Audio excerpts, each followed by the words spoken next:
Well, hello and welcome back to episode 29 of We Need to Talk About This. I'm your host, Chuck Oliveris, Chucko, and we are back, like I said. And I've had a lot of problems trying to get this podcast off the last couple of weeks because in my little mountain town where we live, we've got this situation where they're constantly either turning off the power or the water, and it's super irritating. But when you live in the mountains, these are the kind of things that happen. And the thing is, they're replacing all these telephone poles, and I'm pretty sure it's due to fire prevention and stuff like that. Supposedly they have some new sensors on them that will sense fire and shut them down or prevent things from happening when there's a bad fire. And we've had a few of them up here. And if you live in the mountains, you kind of know that's how it is. So anyway, they're doing all that. And it seems like this is going to go on for a couple of weeks. And in the last couple of weeks, they've shut down the power from 8 to 4:30 p.m.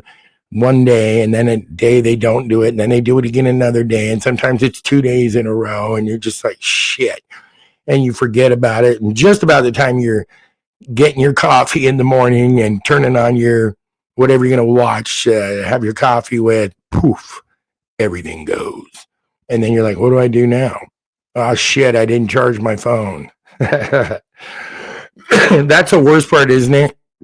I mean, at least if your phone's charged, you got something to look at and entertain you for the 8 hours or whatever. Shit, I went back to bed. I said, I'm just going to go back to bed and get up and go get some lunch. And by the time we get back, hopefully it'll be back on. So that's why the podcast has been a day late the last 2 weeks, and it's been kind of a nuisance. But here we are. We're back. Want to tell you about some upcoming stuff that I'm going to be doing. The weekend of May 10th, we'll be heading up to see Cousin Matto. Y'all know Cousin Matto. He's done the podcast with me about 3 or 4 times now. Quite a hilarious cousin of mine. Love partnering up with him for podcasts. And we've got some new stuff that we're going to be cracking up and sharing with you. But we're going to be doing it from his Matto bar in Lake Plumas outside of Sacramento. So I'm pretty excited about that. We're going to go up for a weekend visit. We're going to do a live podcast from the garage, and it's probably going to be crazier than anything you've seen before, only because we're together instead of on the split screen with a link. Also coming back next week, I believe we're going to have my mother-in-law, Gloria Wagner Howard. She always gets mad when I mess up her name. It's because on her Facebook, she's got 3 names, and she's married to Bruce Wagner.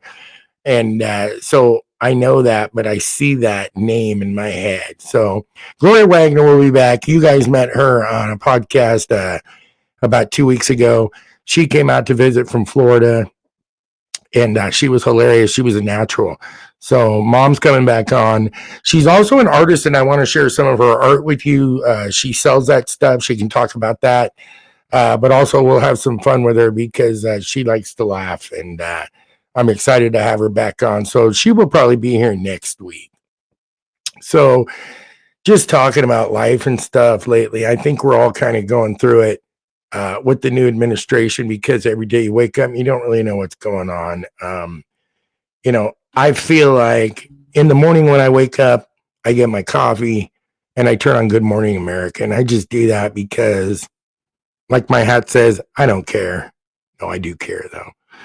No, I watch that, and that's how I get, my news. And then I belong to this other email news source thing called 1440, and it's completely fact checked. It's all real. None of it's, fake news or whatever you guys want to call it.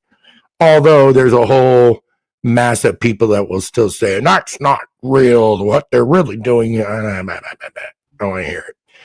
Anyway, I just feel like every day now, right when you wake up and you turn on the TV or you scroll through your phone, through like your social media and stuff, I keep seeing breaking news.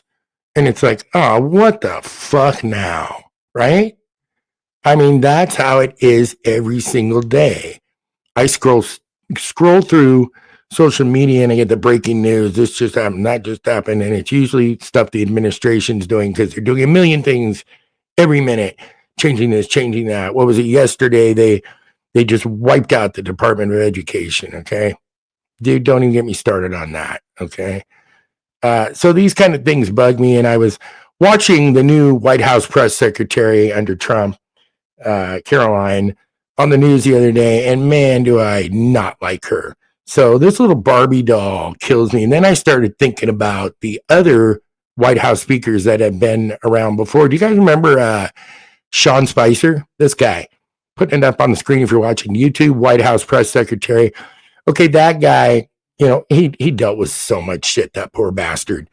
I remember during that term that he was answering all the press questions and stuff like that. And I think he really honestly tried to do a good job at it and stuff, but he got sucked into that. What I find with most of these White House speakers is they are so glorified about themselves being in that position that they really just, their head just swells, and then they start really acting like, I'm the shit.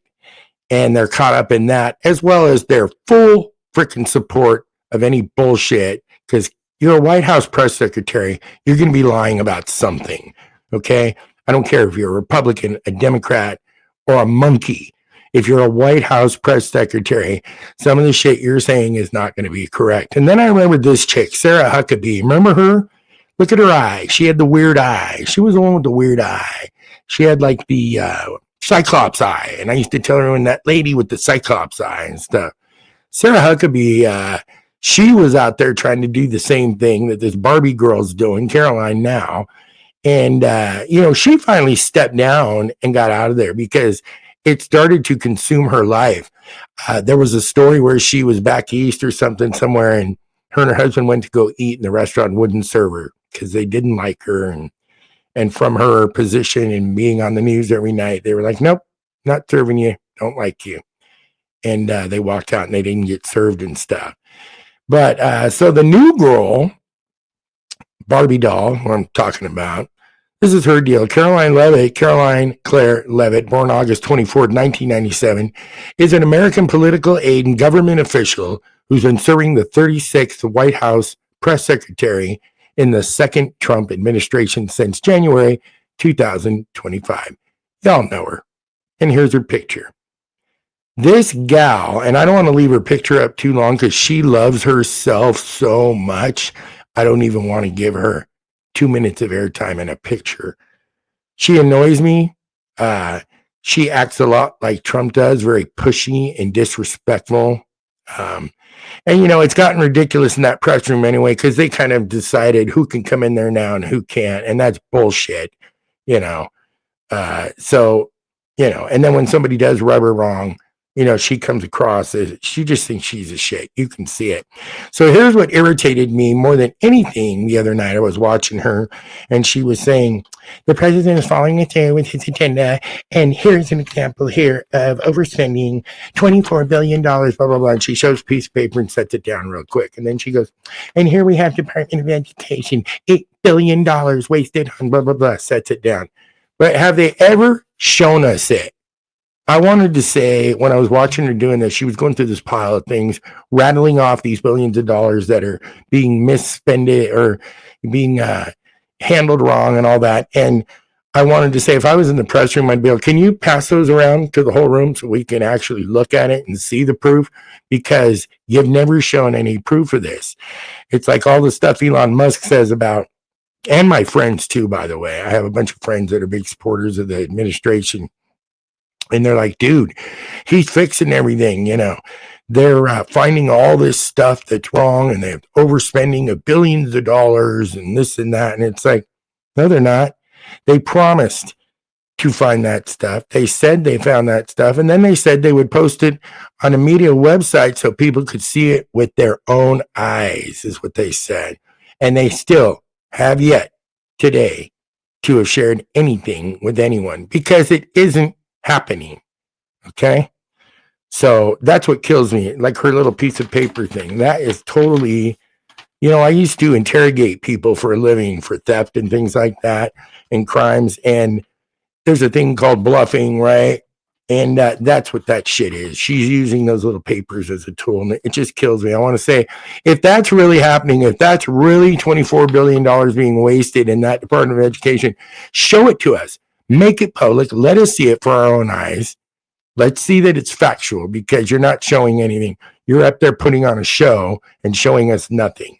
And that website that was supposed to show us where everything has been misspended and all that kind of stuff. It's never been seen. So the White House press secretary thing, I think that position goes to those people's heads. And especially this gal. I mean, this old Barbie doll, she thinks she's something else, And it just kills me. I can't even look at her. I mean, she reminds me of a bad day. And I just think if you're going to end up in that position, you're probably looking for trouble anywhere. So I've said before, I don't really do politics. I don't care about Republican, Democrat, all that. It's just about what's right and wrong and what makes sense and what doesn't make sense. And even my friends, in fact, I'll tell you this real quick. I have a friend, and on his Facebook page, every day or two, he posts something pro-Trump administration and saying, Elon's cleaning up this, Elon's doing that, Trump did this today, thank God, for America and stuff like that. And it's like, this guy is half my age, okay? I've been on this earth for 63 years. And when I see the stuff he puts up, I think to myself, dude, some of that stuff you're putting up and you're throwing down everybody's throat and cheering for, you're so immature and uneducated, and you don't even know it. And he makes himself look stupid, to be honest. And it's really, really hard to see, especially since I do care about this person. But I feel that way about a lot of my friends that are supportive of the administration, just about the simple things that don't make sense. They have a rebuttal to it, but no proof, I've got another friend that's constantly counteracting everything I put up and stuff. And it's like, dude, no matter what you come back and tell me, I am still in my right mind going to know that it doesn't make sense. So if you want to, you want to believe it, it's on you. And that's kind of where we're all at. And it's not about being divided. It's just being about what makes sense. And plus, show me. If all this is bad and all this isn't being done like this, show me. They're not showing us anything. I thought this was interesting too. Elon Musk, of course, appointed to investigate the Signal chat that went out about the war plans to go bomb Yemen or wherever it was. And then Trump and them kept saying, we're pretty sure that information was not classified. Okay, let me tell you something. If it's a war plan, and they did release the text, that one guy released it, pissed them off, and he released the chat. That was a war plan. It said where they were going to go, where they were going to bomb, blah, blah, blah. There was detail in there. First of all, that's classified information. That does not go out on a group chat. It doesn't go on Instagram. It doesn't go on Facebook. This is the United States of America. You don't put that shit out to the public or on a group chat like that. They were screaming about Hillary Clinton's emails and all that stuff. And then they do this shit. And it's like, come on. This is what I mean.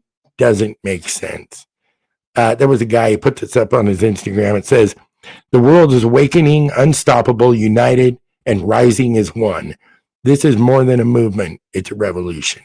Well, it may be. It may get to that. I mean, we're all sitting back in our chairs watching, eating our popcorn, waiting to see what happens, right? Should we be doing something? Probably.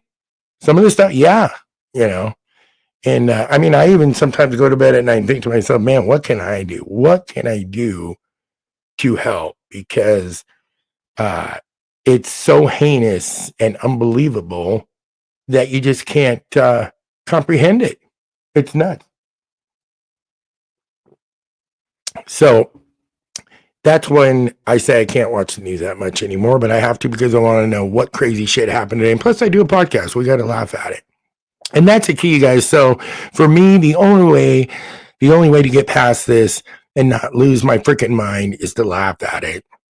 One of my friends, Lynn, wrote me today and said something about, you have to laugh at it because it's so insufferable. It's the truth, right? So if you can laugh at it, I guess that's it. But here's the hard truth too, okay?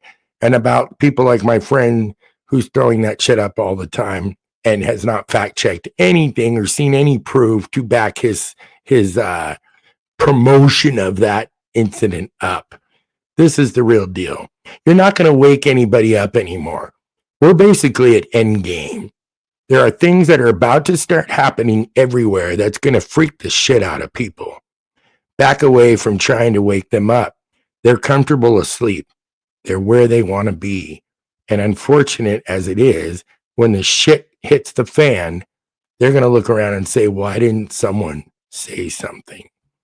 Well, yeah, you know, that's kind of whoever put that one out there. I liked that when I read it, and I thought that's kind of how I feel, really, because you're not going to change anyone. And I don't know why they're holding on like that, especially after seeing what they've seen already. It's like even with the deportation thing, people are really ranting and screaming. The people that are pro administration for Trump right now and stuff saying, oh, now we need to do that. Sure, we need to do that, right? But you're sweeping up people that aren't criminals and you're sending them to a prison in El Salvador, and the guy was not a criminal and did nothing. And they are casualties of the fucking act. So it's like I said before, if you're going to do something, do it right. I mean, if you really want to do that and clean it up, I'm down with it. But make sure you're doing the right people. Just don't go in there with your little ICE baby agents and start sweeping people away. I mean, 90% of the time when they approach these people on the street, they're in black hoodies with no badges, no identification at all. And they're taking them right off the street. It's like fucking kidnapping. I saw a film on one the other day and it made me sick to my stomach. And I thought, if that's what we're doing, we are the wrong kind of fucking country. So we'll laugh at it for now and hopefully not cry about it later. But I think there's going to be some crying. Jimmy Fallon makes me laugh. He did something hilarious. He wrote a little poem about Donald Trump's daily routine. And I have to share it with you because it cracked me up. Some of you probably saw the show or heard it, but he writes this little poem about what Trump does each day. And just take a listen to the soundbite. You'll crack up. Friday, briefing. Saturday, wrestler. Sunday, briefing.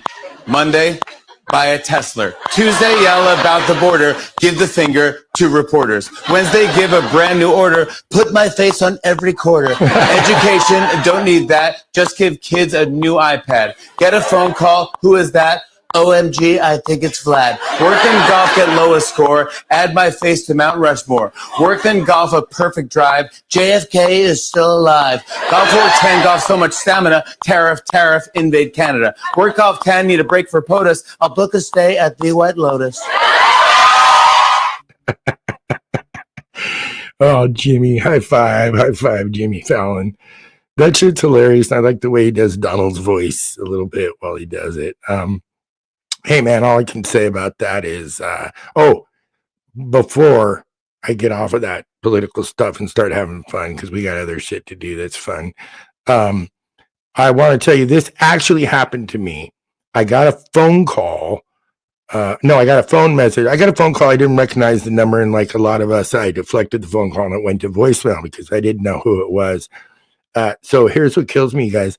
This tripped me out a little bit. So you want to talk about all this stuff I was just talking about, right? With our administration and everything. And then little old me with very, very low viewership or whatever, person out in America up in a little Three Rivers, California, I get a voice message. And this is exactly what the voice message said. I want you guys to hear this. Yeah, this is one of Elon Musk's buddies from Doge, and I just want to have you call us back. Looks like there's a problem with your Internal Revenue Service information. Give me a call when you can. The number should be on your display. Thank you very much, sir. You guys, I swear to God, on my mother and father's grave, that is not produced, that is not made up. I got that message, and I played it for Dalton. I played it for a bunch of people, and I'm like, what the fuck was that? Right? And the dude doesn't even try and sound professional. Dalton pointed that out. He's like, this is a buddy of Elon Musk's. And then what he said, something about my IRS information is kind of messed up. Call back on the number on the screen. Dude, what the hell is going on? This is what I'm talking about. So as an example, right there, somebody as little as me getting some shit like that is kind of crazy to me. And I couldn't believe when I got it and I saved it because they said, oh, I got to share that on the podcast because I want to know if it happened. If it did happen to anyone else got a phone call like that, I'd love to know. You can send me an email at weneedtotalk@pcast@gmail.com because I just need to know if that happened to anybody else. So the way I feel right now, it's like, hey, man, dear world, we're so sorry. Love the sane Americans. That's all I'm saying. I want to talk about some funny stuff on social media, stupid shit I found this week. Let's get into it because it kind of cracked me up. Got a couple little things. The first one was somebody's Facebook post, and it basically said, half of my Facebook is horny and the other half is depressed. And I thought, that's pretty true, right? When you start looking at all your friends' stuff and your own stuff and everything in between and the administration stuff, but it's just kind of funny. Half of them are horny and half of them are depressed. It killed me. And then I found this little jewel. You guys are going to die, right? So I found this little jewel, and it's a roller coaster that actually existed. I forgot where it was, but it was called The Cock. And I'll show a picture. I hate that you guys on Spotify and iHeart can't see it because it's hilarious, but it's a real deal. It was a real roller coaster. Here's a picture of it here, and it says Ride the Cock. And you've got the roller coaster coming down the big track, and then this big like rooster head on the very front car. And this killed me. And I thought, these are the kind of things, because you can see this picture is kind of old, probably from 1960 or something like that, or maybe even late 60s going into 1970, based on what they're wearing and the design of the roller coaster car and stuff. But it's just things you don't think about, like in that day and age, like, hey, let's go ride the big cock. Ooh, that sounds fun. But there it is in its glory. Yeah. I was like, I couldn't believe it, actually. I was tripping when I saw that. This is fucking awesome. It really is, isn't it? So that was a fun one. And then I found another one, and I thought, oh, this is hilarious because, you order something maybe a little risque, and it says, they will send it in discreet packaging. So I found this meme here, and I'm not even sure what it actually is, but it obviously looks like a huge penis and balls wrapped up in a green tarp and bungee corded to a long semi-truck bed. And the title of the meme says, they said it would arrive in discreet packaging. But yeah, so that one just killed me because I'm like, you do that. You'll buy something and then they'll tell you they're going to send it in a discreet thing. And it comes, not so discreet, like a magazine or something, or whatever your pervy mind wants to get or buy. But that one cracked me up. And so it caught my attention. I'm like, got to share that one. And then, of course, there was the Penis Museum, which I did not know about. Yeah, you heard me. Penis Museum. So it's the most visited museum in Iceland. And I would imagine it would be. Only 200 meters away is what this sign says I'm showing right now. It's up in Iceland, and it says Iceland surely has a tourist attraction center. So I haven't looked it up yet, but I'm going to, and I'm going to find out what the Penis Museum is because that one cracked me up. Oh, who's calling? I never get a call. So this is Harold Wong from Wong Chinese. Yes. I have an order of orange chicken, beef broccoli, a sweet and sour chicken lo mein, and order of ribs. It's ready for you to pick up. No, I'm in the middle of a podcast, dude. I didn't order What? Chinese This food. is the number you gave me for order. No, I didn't give you a number. Half an hour. No, I didn't give you a number. I'm hanging up. No, please. No. No, This is the number I you didn't gave- order Chinese. Thank you. Weirdos. Now he says that. Oh, wait. You know what? I think I did order Chinese. Oh, well. I'll figure it out. So, yeah, that is just some hilarious shit, right? I had no idea Iceland had that. I got to look it up and see what that actual museum has there. Because it's not penises, right? But what else is called a penis? I don't know. It's weird. When you start looking around the world, they got crazy shit everywhere, and you never know what you're looking at. on my call here today, or not on my call, but I had a thing where the guy was telling me that somebody tried to charge his credit card and got a call on it and stuff like that. So when you call back to try and like pay a bill or do stuff like that, right? Do you ever get that automated thing and you're trying to get it to understand you? It's like when you call the PG&E or something like that. Listen to this guy right here. This is funny. Please say Yes or no. No. okay, got it. You said Yes. No, I said no. okay, got it. You will see the charge on your Visa ending in the numbers. No, I said no. 3656. No, no, no. Do not charge my card. How many times have you had that happen, right? You're trying to talk to that stupid robot on there, one of Elon's robots, right? And it's like, I'm sorry, I didn't understand you or whatever. That cracked me up when I heard that because I felt that frustration before. And then you're like, did that just charge my credit card? And I didn't even mean to do that. So annoying. Just give me a person. Give me somebody, who is on the other line I can speak to about it. I don't want an automated thing. It cracked me up. I don't know if you guys remember a couple, I don't know what episode it was. I had my buddy James Rice on the podcast, who sings with the band Paris for Hire, or for Paris on Fire, and with him and his girl Kay Noel. But anyway, I had James on the podcast and we were talking about music and some other stuff. Really good friend of mine, super fun guy, funny as hell. But during that podcast, we were learning about him because he had been a child actor for 10 years down in Southern California prior to moving up here into my area and stuff. And to clarify what he was talking about when he was being a child actor, I want you to hear this, and then I'll tell you why this ties into this Malcolm in the Middle thing. I auditioned for Malcolm in the Middle when it first came out, and I was neck and neck with the little motherfucker, the Dewey kid they picked. Oh, Dewey, yeah.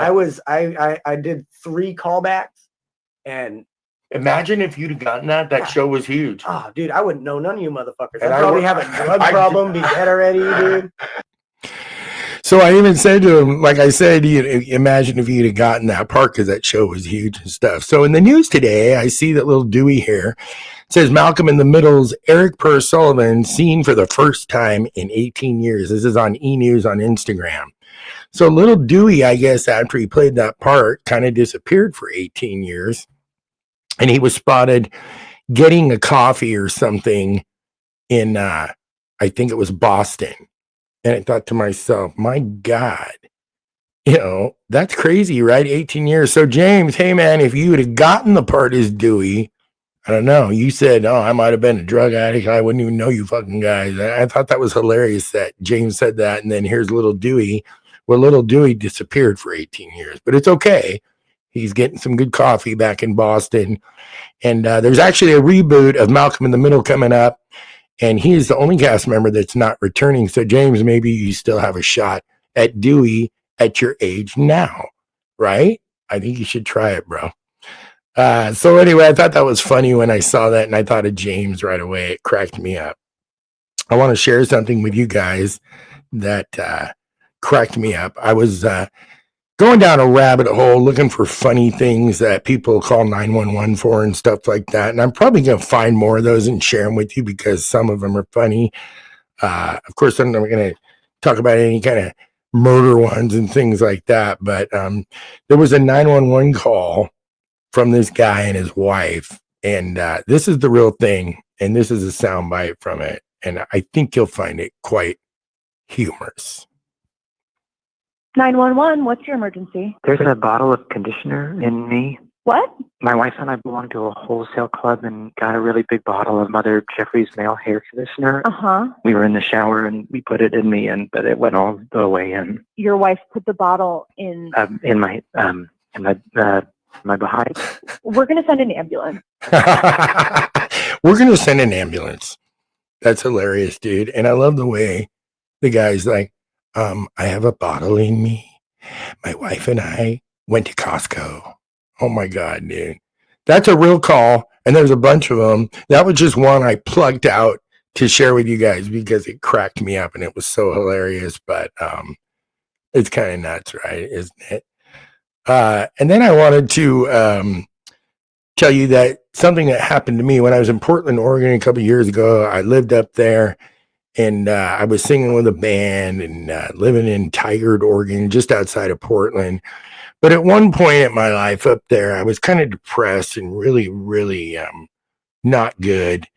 And so I called a suicide hotline. And this is a true story, you guys, out of Portland somewhere. I called a suicide hotline. It rang. And when they answered, they go, "Suicide hotline, can you hold?" I was like, "Are you fucking kidding me? Where's the gun?" I couldn't believe it. And then I thought it might be fun to kind of just try one right now. So I'm going to look up a 1-800 I'm going to kill myself hotline and just see, because, dude, I couldn't believe it when it happened to me. Let's see if this actually works here. Where is it? 1-800. Okay, let's try it.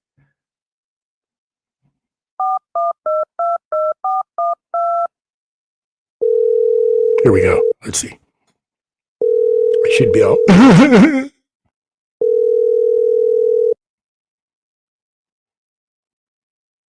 Are you serious?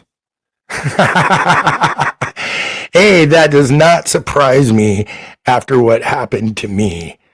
So that is supposedly a legit 1-800 suicide hotline. So I don't know what to tell you after my experience and, up there in Portland, and then just calling this random one right now. Maybe just try not to kill yourself. Get a friend over there or something. That kills me. Man, I couldn't even believe it. My husband's an introvert, and one of the things I was thinking about today was he does not like to be around crowds and lots of people. He gets really crazy when he has to be around a lot of people and stuff like that. But the funny thing about introverts, and I have a bunch of friends that are like that, is they still want to be invited, right? And they're like, "Well, you didn't tell me about the party." I'm like, "You never want to come to the party. You never want to go here or whatever." "Well, I still want to be invited." Why? If you're not going to go, why? So that's a whole introvert thing that always trips me out, and it cracks me up. And I was just thinking about that today, because I have a bunch of friends like that. My best friend doesn't really like to go out if there's like a lot of people and stuff like that. I mean, if I can get, 15 minutes of fun time with my best friend, that's awesome. You know what I mean? So I don't know. I'm not introverted. I'm a big mouth, obviously. I think you've all learned that now. And I want to know how many people like my hat tonight. My hat says, "I don't care." And that's about where I'm getting in life right now. My buddy Chad bought me this. He had one. I was bartending one night, and I'm like, "Hey, I want one of those." And then he bought it for me. So now I get to say, I don't care. One last thing before we leave tonight is this thing that cracked me up. I saw a little meme here, and it shows Sir Isaac Newton inventing homosexuality circa 1669. And he's got this, I don't know what that is, like a light fragment thing, laser beam thing, and it's shooting a rainbow onto the board, and then it's shooting another beam out the other side. But I thought it was kind of clever and kind of hilarious, so I thought I'd share that with you.